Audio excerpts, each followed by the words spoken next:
he is becoming a beautiful political leader.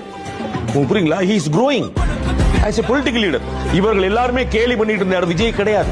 உங்களுக்கு புரியுங்களா? அவருக்கு என்ன தெரியும்? பாட்டு பாட. நான் தான் சொன்னேன், அவருக்கு அவருடைய ஆடியன்ஸ், அவருடைய தொண்டர்கள், அவருடைய கேடர்கள், அவருடைய ரசிகர்கள் என்ன விரும்புறாங்களோ அது கரெக்டா தீனி போடுற அந்த இடத்துல அப்படியே எமர்ஜ் ஆகி கீழே மேல வர. இன்னைக்கு விவாதம் பாருங்க, டிஎம்கே வர்சஸ் டிவிகே மாத்திட்டாரா இல்லையா? புரியுங்களா?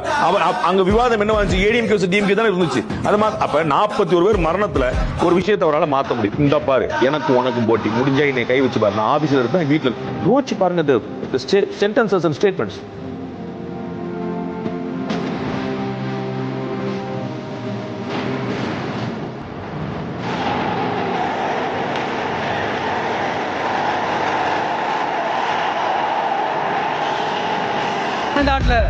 இப்ப நடக்கிற இந்த ஆட்சியினுடைய லட்சணத்தை பார்த்துக்கிட்டு நாம எப்படி சும்மா இருக்க முடியும்? ஒரு தவறு செய்தால், அதை தெரிந்து செய்தால், அவர் கபட நாடக மு.க. ஸ்டாலின் அங்கிளாகவே இருந்தாலும் எதிர்காலம் வரும், என் கடமை வரும், இந்த கூட்டத்தின் ஆட்டத்தை ஒழிப்பேன்.